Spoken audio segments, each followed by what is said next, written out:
Students, Neena Hindi classes में आपका स्वागत है। आज हम डीएवी कक्षा 8वीं हिंदी पाठ 2 असल धन का भाग 3 पढ़ेंगे।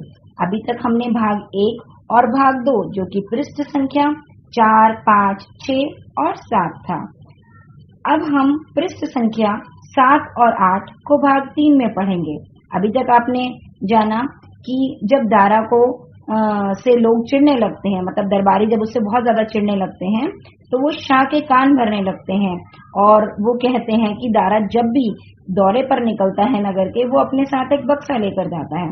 वो शाह को ये सोचने पर मजबूर कर देते हैं कि आखिर उस बक्से में ऐसी कौन सी वस्तु है जिसे दारा अपने साथ लेकर चलता है।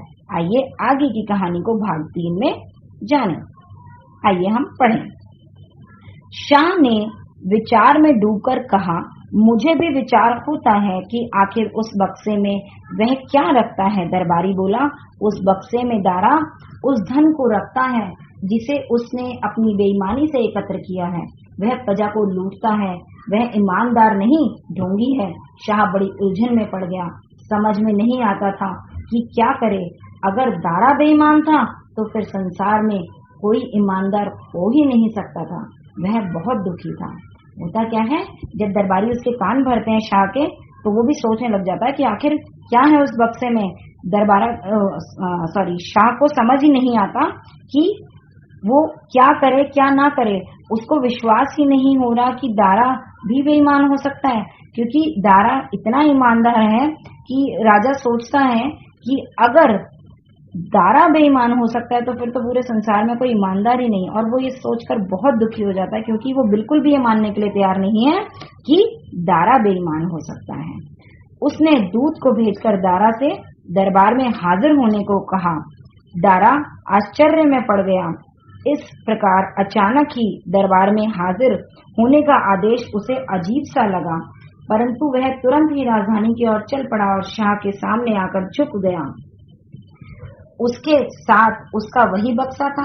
दरबार दरबारियों से खचाखच भरा हुआ था। सबकी निगाहें उस बक्से पर गड़ी हुई थी और दरबारी एक दूसरे को इशारे करके मुस्कुरा रहे थे। दारा ने अदब से कहा, ए ईरान के शाह, मैं हाजिर हूँ, मेरे लिए क्या हुक्म है। अब जो शाह है वो अपने एक दूत को भेजकर दारा को अपने दरबार में हाजिर होने के लिए कहता है। अचानक से जब राजा ने दूत को भेजा, उसको हाजिर होने के लिए कहा, तो दारा हैरान हो जाता है। लेकिन वो राजधानी की ओर जहाँ पर शाह रहता है वो वहां पर पहुंच जाता है। उसके लिए चल पड़ता है, वो वहां पहुंच जाता है और अपने साथ उस बक्से को भी लेकर आता है। अब जो दरबार था उसमें बहुत सारे दरबारियां और दरबार पूरे तरीके से भरा हुआ है और हर कोई उस बक्से को देखे जा रहा है और आपस में एक दूसरे से बातें कर रहे हैं, इशारा कर रहे हैं और बक्से को देख रहे हैं और साथ साथ मुस्कुरा रहे हैं। लेकिन जो दारा था वो दरबार में प्रवेश होकर बड़े ही अदब के साथ कहता है, ए ईरान के शाह, मैं हाजिर हूँ, बताओ मेरे लिए क्या हुक्म है। ऐसा ये दारा शाह से कहता है। शाह बोला, दारा, हमने तुझ पर भरोसा किया, तुझे सम्मान दिया और गवर्नर बनाया, परंतु तूने हमें निराश किया। शाह उससे कहता है कि मैंने तो तेरे पे इतना भरोसा किया, तेरे को इतना सम्मान दिया, लेकिन तूने मुझे ही निराश कर दिया। वह कैसे हुजूर, ये दारा पूछता है। दारा ने आश्चर्य से पूछा। शाह क्रोध से चिल्लाया, क्या यह सच नहीं कि तूने बेईमानी से धन एकत्र किया है? क्या हमारा दिया हुआ धन तेरे लिए काफी नहीं था जो तू बेईमानी पर उतर आया? यह झूठ है। दारा ने नरमी से उत्तर दिया, मेरे पास ईमानदारी के सिवा और कुछ नहीं है। शाह ने झल्लाकर कहा, तेरे इस बक्से में ऐसा क्या है जो तू इसे अपने साथ लिए फिरता है? दारा ने सिर झुकाकर कहा, इस बक्से में मेरा असल धन है। अब जब राजा उससे पूछता है कि तूने क्या बेईमानी से धन इकट्ठा करके अपने इस बक्से में भर रखा है, तो जो दारा है वो कहता है कि मैं सिर्फ और सिर्फ ईमानदार हूँ, मेरे पास ईमानदारी के अलावा और कुछ भी नहीं है, मैं बेईमानी से कुछ नहीं करता। तो जो शाह था वो गुस्सा होकर बोलता है कि फिर इस बक्से में क्या लेके घूमता रहता है? जो यहाँ से तेरे को धन मिलता है दरबार से, जो मैं तुझे देता हूँ, क्या वो तेरे लिए कम पड़ जाता है जो तू बेईमानी से धन इकट्ठा करता है और इस बक्से में लेकर घूमता है? लेकिन दरबार में आकर जो दारा है वो सिर झुकाकर कहता है कि इस बक्से में तो मेरा असल धन है। दरबारियों की आंखों में चमक आ गई। खोल इसे, शाह ने हुक्म दिया।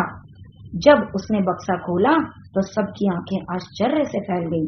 उसके अंदर भेड़ की ऊन से बना हुआ एक पुराना कोट था, जैसे ही की चरवाहे पहना करते हैं। यह क्या है? शाह ने पूछा। अब जब वो बक्सा खोलता है तो उसमें से क्या निकलता है? एक पुराना फटा हुआ भेड़ की ऊन से बना हुआ कोट। चरवाहे जिस प्रकार का कोट पहनते थे ना, वैसा ही कोट उसमें से निकला। और फिर शाह पूछता है ये क्या है? तो दारा ने उत्तर दिया, मैं इसी को पहनकर भेड़ें चराया करता था। मैं इसे इसलिए साथ रखता हूँ कि यह मुझे याद दिलाता रहे कि मैं गरीब चरवाहा था और मेरे मन में कभी घमंड पैदा ना हो। यही मेरा असल धन है। दरबार में सन्नाटा छा गया था। दरबारियों के सिर शर्म से झुक गए थे। शाह बोला, धन्य है यह देश जिसने दारा जैसे महान इंसान को जन्म दिया। अब वो उस पुराने कोट को लेकर क्यों घूमता था? वो कहता है ये मेरा पुराना कोट ही मेरा असली धन है। इसको पहन के मैं भेड़े चराता था और मैं इसको इसलिए अपने साथ रखता हूँ कि भले ही आज मेरे पास जितना मर्जी पैसा सम्मान सब कुछ आ गया, लेकिन मैं इसको अपने साथ रखता हूँ कि इसको जब भी देखता रहूं और मेरे अंदर किसी भी प्रकार का घमंड ना आए आज के अपने ओहदे की वजह से।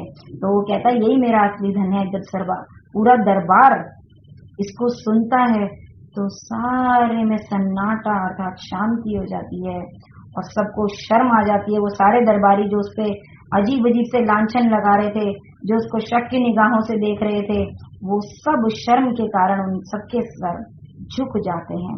और फिर शाह बोलता है कि वो देश धन्य है जिसने तेरे जैसे महान इंसान को जन्म दिया। तो इस कहानी से हमें क्या सीख मिलती है कि भले ही हम जीवन में जितने मर्जी ऊंचे स्थान पर पहुंच जाएं, जितने मर्जी धन को हम कमा लें, लेकिन हमें अपनी जड़ों को भूलना नहीं चाहिए। हमें कभी भी घमंड नहीं करना चाहिए और हमें याद रखना चाहिए कि हम किस चीज से ऊपर उठे हैं और हम कहां से आए हैं, और हमें घमंड ना कर कर अपने सही कार्य को करना चाहिए। धन्यवाद। अगर आपको मेरी वीडियो पसंद आई हो तो उसको अपने दोस्तों के साथ लाइक करें, शेयर करें और सब्सक्राइब करें।